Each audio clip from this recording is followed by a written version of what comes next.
Welcome to V3 news. లక్ష్యం సమాజహితం. నేను మీ కావ్య. ముందుగా హెడ్లైన్స్ చూద్దాం. బీజేపీ ఆఫీస్ వైపు వెళ్లేందుకు ప్రయత్నించిన సునీతారావు కార్యకర్తలు 33% మహిళా రిజర్వేషన్లు అమలు చేయాలని డిమాండ్.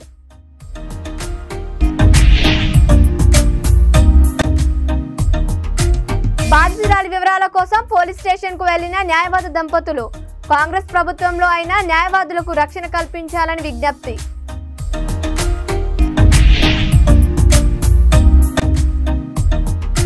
అనాథ రైట్స్ లేఅవుట్లు వేయటం చట్టరీత్యా నేరం.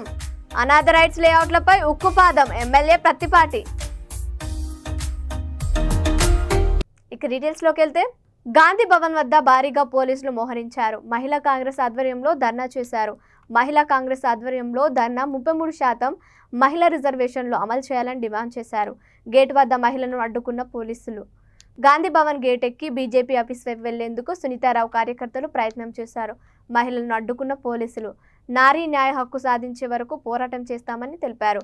మహిళలకు చట్టసభలో 33% రిజర్వేషన్లు అమలు చేయాలని సునీతారావు డిమాండ్ చేశారు. మహిళా కాంగ్రెస్ ఆధ్వర్యంలో బీజేపీ కార్యాలయాన్ని ముట్టడించేందుకు ప్రయత్నించిన మహిళా కాంగ్రెస్ కార్యకర్తలు గాంధీ భవన్ నుంచి భారీగా తరలి వెళ్లిన మహిళలు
జనగామ పోలీస్ స్టేషన్లో న్యాయవాద దంపతులపై దాడి చేసిన పోలీసులపై చట్టపరమైన చర్యలు తీసుకోవాలని హైకోర్టు న్యాయవాది రామారావు రాష్ట్ర మానవ హక్కుల కమిషనర్లో ఫిర్యాదు చేశారు.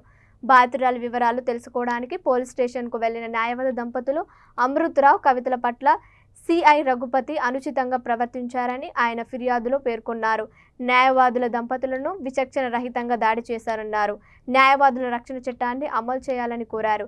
గత బీఆర్ఎస్ ప్రభుత్వంలో న్యాయవాద దంపతులను చంపిన కేసులో నిందితులకు శిక్ష పడలేదని వాపోయారు. కాంగ్రెస్ ప్రభుత్వంలో అయినా న్యాయవాదులకు రక్షణ కల్పించాలని విజ్ఞప్తి చేశారు. న్యాయవాదులపై దాడికి పాల్పడిన సిఐతో పాటు పోలీస్ సిబ్బందిపై క్రిమినల్ కేసు నమోదు చేయాలని రామారావు డిమాండ్ చేశారు.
రాజ్యాంగాన్ని తయారు చేసింది న్యాయవాదులు, రాజ్యాంగాన్ని అమలు పరిచేది న్యాయవాదులు, రాజ్యాంగబద్ధంగా తమ డ్యూటీలను చేసుకునే వాళ్ళు న్యాయవాదులు. అసలు న్యాయవాదుల మీద పోలీసు వాళ్ళ దాడులు ఎక్కువైతున్నాయి. గత నెల సిద్దిపేటలో జరిగిన ఒక ఘటన, మళ్ళీ మొన్న మండే రోజు జరిగిన ఒక ఘటన చాలా బాధాకరం. దీని మీద మేము రాష్ట్ర మానవ హక్కుల కమిషన్కు ఫిర్యాదు చేయడం జరిగింది. ఈ విషయంలో రాష్ట్ర మానవ హక్కుల కమిషన్ విచారణకు మా పిటిషన్ను తీసుకోవడం జరిగింది. అయితే ఈ తెలంగాణ వ్యాప్తంగా ఉన్న న్యాయవాద సంఘాలన్నీ ఏకీకృతమై ఇటువంటి చర్యలు పునరావృతం కాకుండా చూడాలని నా అభ్యర్థన. ఇద్దరు న్యాయవాద దంపతులు జనగాంలో జనగాం పోలీస్ స్టేషన్కు తమ క్లయింట్ పిలిస్తే ఓ కేసులో వెళ్తే వాళ్ళను అయాచితంగా అనుచితంగా మాట్లాడి ఆ ఇన్స్పెక్టర్ గారు లేకుంటే ఆ కన్సర్న్ స్టాఫ్, మీరు విజువల్స్లో చూడొచ్చు, వాళ్ళని కొట్టి వాళ్ళని అవమానపరిచి అనుచితంగా వాళ్ళతో ప్రవర్తించి వాళ్ళని పోలీస్ స్టేషన్ బయటికి గెంటివేయడం జరిగింది. ఈ ఘటనను తెలంగాణ వ్యాప్తంగా న్యాయవాద సంఘాలన్నీ ఖండించాయి. ఇవాళ బంద్కు కూడా పిలుపునిచ్చాయి. అదేవిధంగా ఈ విషయమై మేము రాష్ట్ర మానవ హక్కుల కమిషన్ను అప్రోచ్ అవ్వడం జరిగింది. అండ్ మానవ హక్కుల కమిషన్ మా పిటిషన్ను స్వీకరించింది. ఇది త్వరలో విచారణకు రావచ్చు. గతంలో కూడా న్యాయవాదుల మీద భౌతిక దాడులు జరిగినాయి. ఇంకొకటి మొత్తం దేశవ్యాప్తంగా సంచలనం సృష్టించిన వామన్ రావు దంపతుల హత్య కేసు, దాన్ని గత ప్రభుత్వము పూర్తి స్థాయిలో చర్యలు చేపట్టినరు. బట్ వాళ్ళని లోపలనే పెట్టి ట్రయల్ చేసి ఇంతవరకు శిక్ష అనేది వాళ్ళకు పడలేదు. ఇట్లాంటి ఘటనలు చాలా బాధాకరం. న్యాయవాదులు తమ విధులను నిర్వర్తిస్తుంటే ఈ విధంగా అసాంఘిక శక్తులు లేకుంటే ఈ మధ్యలో పోలీస్ వాళ్ళ దాడులు, భౌతిక దాడులు కూడా ఎక్కువైపోయినాయి న్యాయవాదుల మీద. న్యాయవాదుల చట్టం అనేది రాజస్థాన్లో ఏ విధంగా చిత్తూరు జిల్లా కుప్పం మున్సిపాలిటీని పరిశుభ్రమైన మున్సిపాలిటీగా తీర్చిదిద్దడానికి కమిషనర్ శ్రీనివాసరావు నడుం బిగించారు. ఈ సందర్భంగా ఆయన మాట్లాడుతూ పలు వార్డులలో మహిళా సంఘాలకు అవగాహన కార్యక్రమాలు నిర్వహించారు. డోర్ టు డోర్ చెత్త సేకరణకు ప్రతిరోజు ట్రాక్టర్లు వస్తాయని, చెత్త నిల్వలను ట్రాక్టర్లో వేయాలని సూచించారు. ఇండ్ల పరిసరాలలో శుభ్రత, 100% మరుగుదొడ్ల వినియోగంపై మహిళలకు అవగాహన కల్పించడం జరిగిందని కుప్పం మున్సిపల్ కమిషనర్ శ్రీనివాసరావు తెలిపారు.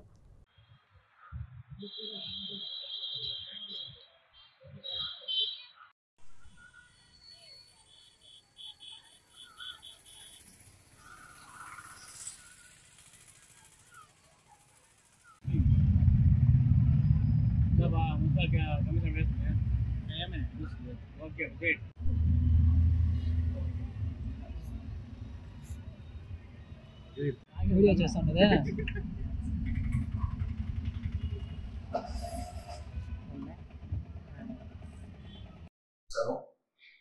కుప్పం పురపాలక సంఘం కొత్తగా 2020లో కాన్స్టిట్యూట్ అయింది. ఈ పురపాలక సంఘం పరిధిలో ఇప్పటి వరకు door to door solid waste collection అనేది లేదు. అందులో భాగంగా పురపాలక సంఘం పరిధిలో డీకేపల్లి, మిగతా ఇతర ప్రాంతాల్లో 10-11 వార్డుల్లో ఈ మహిళలకు అందరికి కూడా అవగాహన కల్పించడం జరిగింది. వాళ్ళ ఇళ్లలో ఉత్పత్తి అయ్యే చెత్త చక్కగా పురపాలక సంఘ వాహనానికి మాత్రం వేయాలి, బహిరంగ ప్రదేశాలు వేయకూడదు. అలా పురపాలక సంఘాన్ని కోఆపరేట్ చేసి పురపాలక సంఘం యొక్క శుభ్రతకి సహకరించాలని ప్రజలకు విజ్ఞప్తి చేయడం జరిగింది. ప్రజలందరూ కూడా పూర్తిగా సహకరిస్తున్నారు. వారికి ధన్యవాదాలు. పురపాలక సంఘ పరిధిలోని ప్రతి కాలనీకి మా వాహనం వస్తుంది. వాహనం రాకపోతే ఫోన్ నెంబర్ డిస్ప్లే చేస్తున్నాము. ఆ ఫోన్ నెంబర్లకి బోర్డులు పెట్టి ఫోన్ నెంబర్ డిస్ప్లే చేస్తున్నాం. ఆ ఫోన్ నెంబర్కి ఫోన్ చేసి ఒకవేళ వాహనం రాకపోతే ఆ ఫోన్ నెంబర్ కాల్ చేస్తే వాహనం పంపిస్తాము. వీటన్నిటికీ కూడా పురపాలక సంఘ పరిధిలోని ప్రజలందరూ సహకరించాలని, వ్యాపారస్తులు, స్టేక్ హోల్డర్స్ అందరూ సహకరించాలని మరీ ఆంధ్రప్రదేశ్ పల్నాడు జిల్లా చిలకలూరిపేట నియోజకవర్గం అనాథ రైట్స్ లేఅవుట్లు వేస్తే చూస్తూ ఊరుకునేది లేదన్నారు. అనాథ రైట్స్ లేఅవుట్లపై ఉక్కుపాదం ఎమ్మెల్యే ప్రత్తిపాటి. అనాథ రైట్స్ లేఅవుట్లు వేయటం చట్టరీత్యా నేరమని, ప్రజల్ని మోసం చేసి అన్యాయం చేస్తున్న వారిపై కఠిన చర్యలు తప్పవు ఎమ్మెల్యే ప్రత్తిపాటి తెలిపారు.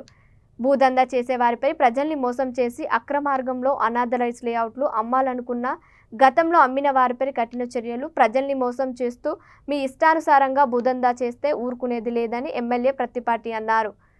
ప్రజలు సురక్షితంగా భూమి కొనుగోలు చేసుకోవాలి, చక్కగా గృహం నిర్మించుకొని రోడ్డు, డ్రైనేజీలు, కాలువలు వచ్చే విధంగా సైట్ కొనుక్కోవాలి అన్నారు. అనాథ లేఅవుట్స్లు గతంలో వేసి అమ్మిన వారిపై, అమ్మాలనుకున్న వారిపై ఉక్కుపాదం మోపుతామంటూ మాజీ మంత్రి ఎమ్మెల్యే ప్రత్తిపాటి పుల్లారావు తెలియజేశారు. చిలకలూరిపేట పట్టణంలో అన్నిటికీ మించి ప్రమాదకరమైనటువంటి పరిస్థితులు ఏంటంటే అనాథరైజ్డ్ లేఅవుట్లు ఎక్కువ ఉన్నాయి. అనాథరైజ్డ్ లేఅవుట్లు ఎవరు కూడా లేఅవుట్ పర్మిషన్ తీసుకోవట్లేదు. ఇది టౌన్ డెవలప్మెంట్కి చాలా ప్రమాదకరంగా తయారైంది.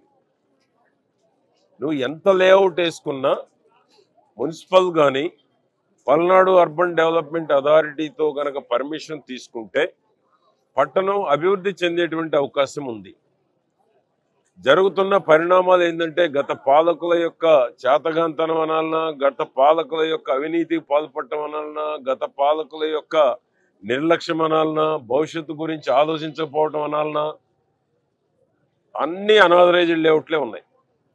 దీనివల్ల ఏమైందంటే పట్టణంలో అభివృద్ధికి ఇది పూర్తిగా ఆటంకం కలిగిస్తూ ఉంది. ఇది నేను ముఖ్యమంత్రి గారి దృష్టికి కూడా తీసుకువెళ్ళి అనాథరైజ్డ్ లేఅవుట్లు రాష్ట్ర వ్యాప్తంగా నిలువరించాల్సినటువంటి అవసరం ఉంది. పట్టణాలు అభివృద్ధి చెందాలంటే ఆథరైజ్డ్ లేఅవుట్లు ఉండాలి.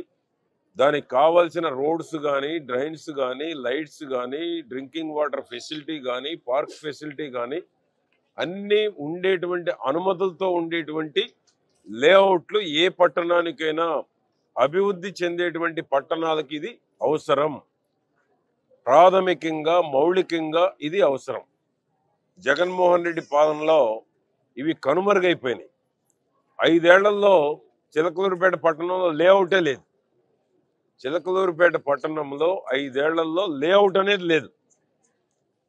దీనివల్ల ఏమవుతుంది, ఎక్కడ కూడా టౌన్ డెవలప్మెంట్ అయ్యేటువంటి అవకాశం లేదు. కాబట్టి దీని మీద ఆథరైజ్డ్ లేఅవుట్లు పర్మిషన్ తీసుకోండి. ఏ రాజకీయ నాయకుడు గడప తొక్కాల్సిన పని లేదు. ఏ మీడియాకు భయపడాల్సిన అవసరం లేదు. ఆథరైజ్డ్గా అన్ని అనుమతులతో తీసుకుంటే పబ్లిక్, ఎందుకంటే సన్న చిన్న మధ్యతరగతి వాళ్ళని మోసం చేయకుండా ఆథరైజ్డ్ లేఅవుట్ అయితే కొన్న వెంటనే ఇల్లు వారి స్థాయిని బట్టి ఇల్లు కట్టుకునే అవకాశం ఉంటుంది. ఇప్పుడు కూడా చిలకలూరుపేటలో భావనార్ ఋషి నగర్లో రోడ్డు లేనటువంటి ఇళ్ళు కట్టిన ఇళ్ళు ఇప్పుడు కూడా ఉన్నాయి. ముందు చూపు లేకుండా భవిష్యత్తు ఆలోచించకుండా లేఅవుట్లు వేస్తే కొనుక్కున్న వాళ్ళు నష్టపోయే ప్రమాదం ఉంది. చిలకలూరుపేటలో అదే జరుగుతూ ఉంది. రాష్ట్ర వ్యాప్తంగా జగన్మోహన్ రెడ్డి పాలనలో అదే జరిగింది. ఇది చంద్రబాబు గారి దృష్టికి తీసుకెళ్ళాము. నారాయణ గారి దృష్టికి కూడా ఎవరైతే చట్టబద్ధంగా లేఅవుట్ అనుమతులు తీసుకొని వ్యాపారం చేసేటువంటి వాళ్ళు ఉన్నారో వాళ్ళకి ఇది నష్టం జరుగుతూ ఉంది. ఎందుకు, అనాథరైజ్డ్ లేఅవుట్లు అమ్ముకునేటువంటి వాళ్ళ దెబ్బకి అనుమతులు తీసుకొని అమ్ముకునేటువంటి వాళ్ళకి రేటు వ్యత్యాసం ఉంటుంది కాబట్టి వెనకబడిపోతూ ఉన్నారు. కానీ ఇక్కడ మోసపోతూ ఉన్నారు. గవర్నమెంట్ అనుమతులు తీసుకున్న లేఅవుట్లకి ప్రజలు జాగ్రత్తగా ఉండాల్సినటువంటి అవసరం ఉంది. ఎందువల్లంటే ఎవరైతే అనుమతులు తీసుకొని లేఅవుట్లు అమ్ముతున్నారో అది ప్రజల్ని రేపు భవిష్యత్తులో ఇల్లు కట్టుకోవాలన్నా ఏ అనుమతులు వచ్చేటువంటి అవకాశం ఉండదు. అనుమతులు రావచ్చేమో కానీ డెవలప్ అవ్వదు. 33% కట్టించుకుంటారు, ఆ ఇంటికి ఇస్తారు, కానీ అక్కడ డెవలప్మెంట్ వచ్చే అవకాశం లేదు. అంతే కదా కమిషనర్ గారు? కాబట్టి అప్రూవ్డ్ లేఅవుట్స్కి అలవాటు పడాలి. అప్రూవ్డ్ లేఅవుట్స్ వస్తే డెవలప్ అయ్యేటువంటి అవకాశం ఉంది. కాబట్టి రాష్ట్ర వ్యాప్తంగా ఇది ఒక చిలకలూరుపేటకు పరిమితం కాదు. రాష్ట్ర వ్యాప్తంగా చట్టబద్ధమైనటువంటి లేఅవుట్లు ఉంటే పేద మధ్యతరగతి వాళ్ళు ఇల్లు నిర్మాణం చేసుకునేటువంటి అవకాశం ఉంటుంది. దానికి మున్సిపల్ శాఖ కూడా అన్ని రకాల అనుమతులు, మంచినీటి సౌకర్యం కావచ్చు, రోడ్లు కావచ్చు, అన్ని బాధ్యతలు మున్సిపల్ కూడా తీసుకుంటుంది. నేషనల్ హైవే పక్కన ఇరువైపులా కాలువలు పరిశుభ్రం చేస్తూ నేషనల్ హైవేపై పడ్డ వాటర్ని పోయే విధంగా నేషనల్ హైవే వారు, మున్సిపల్ వారు కలిసి సెంట్రల్ గవర్నమెంట్కి ఒక ప్రణాళిక చేయాలి ఎమ్మెల్యే ప్రత్తిపాటి కోరారు. ప్రజలు పనులకు బయలుదేరేలోపు పారిశుద్ధ కార్మికులు డ్రైనేజీలు శుభ్రపరిచి చెత్త తీసివేసి ప్రజలకు ఆటంకం కలగకుండా చూసుకునే విధంగా కమిషనర్ అప్రమత్తంగా పనిచేయాలని ఎమ్మెల్యే ప్రత్తిపాటి అన్నారు. నేషనల్ హైవే వారు, మున్సిపల్ వారు కలిసి కూర్చొని ఒక ప్రణాళిక సిద్ధం చేసి సెంట్రల్కు పంపించి అభివృద్ధి చేసే విధంగా ముందుకు వెళ్లాలి ఎమ్మెల్యే ప్రత్తిపాటి తెలిపారు. రోడ్డు పక్కన ఆక్రమించుకున్న వారి అక్రమాలను తొలగించే విధంగా, ప్రజలకు ఇబ్బంది లేని విధంగా పనిచేసే చూపిస్తామన్న మాజీ మంత్రి ఎమ్మెల్యే ప్రత్తిపాటి పుల్లారావు. మెరుగుపరిచేటువంటి దానికి అన్ని రకాల చర్యలు, రోజు స్పెషల్ డ్రైవ్ పెట్టి తెల్లవారుజాము నుంచే శానిటేషన్ వర్కర్స్ అందరూ పనిలో ఉండాలి.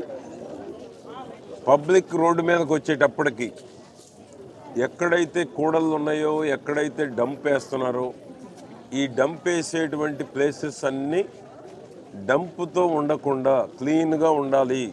దానికోసమే ఒక స్పెషల్ డ్రైవ్ పెడతా ఉన్నాం.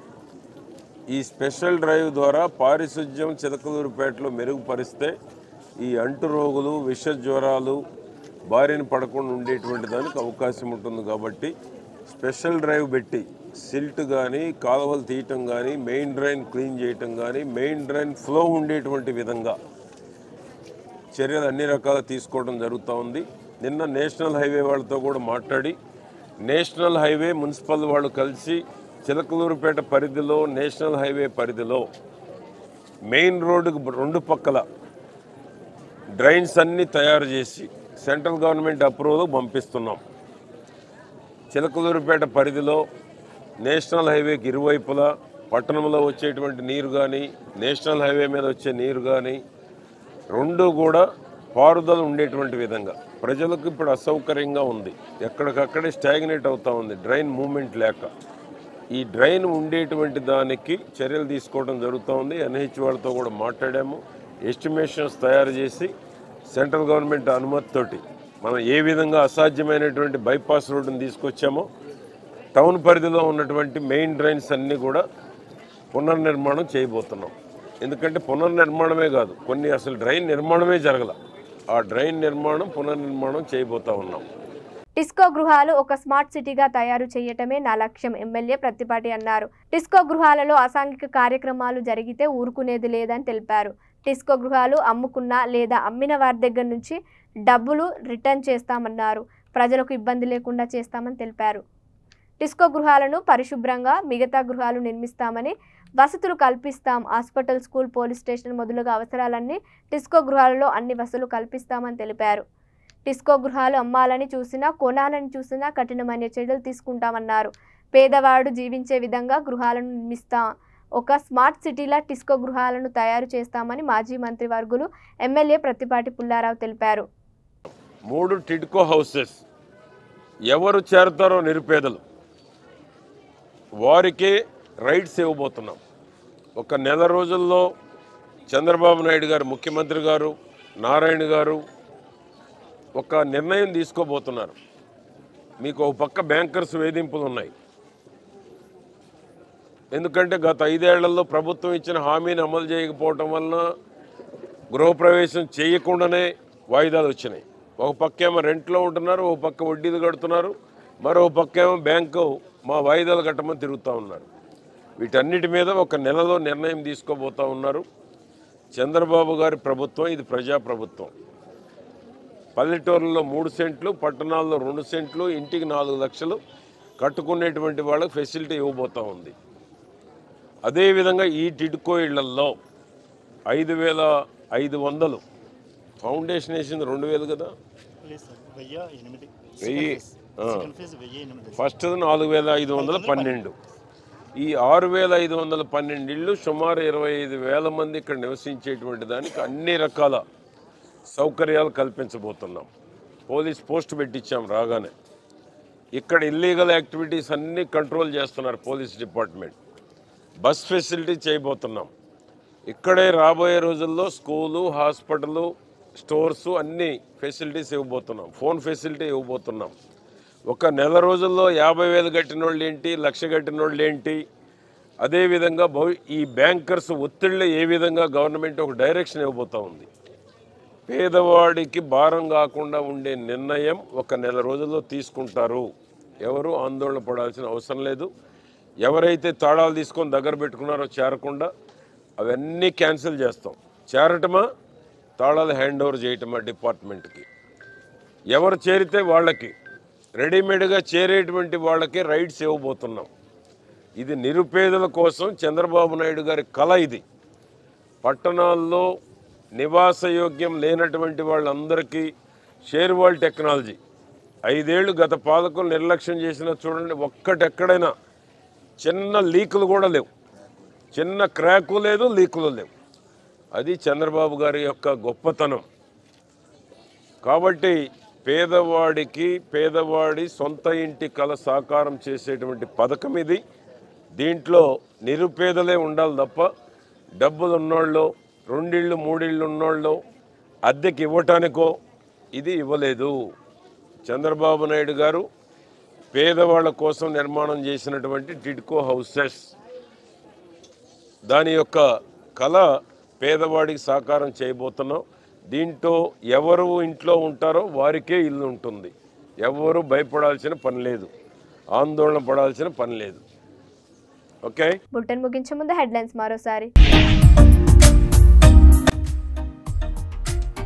బీజేపీ ఆఫీస్ వైపు వెళ్లేందుకు ప్రయత్నించిన సునీతారావు కార్యకర్తలు 33% మహిళా రిజర్వేషన్లు అమలు చేయాలని డిమాండ్.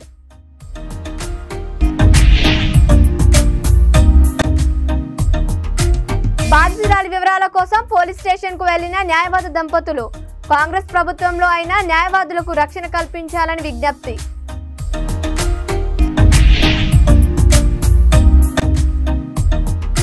అనాథరైట్స్ లేఅవుట్లు వేయటం చట్టరీత్యా నేరం. అనాథరైట్స్ లేఅవుట్లపై ఉక్కుపాదం ఎమ్మెల్యే ప్రత్తిపాటి. ఇవి ఇప్పటివరకు అప్డేట్స్. మరిన్ని అప్డేట్స్ కోసం చూస్తుండండి V3 న్యూస్. లక్ష్యం సమాజహితం.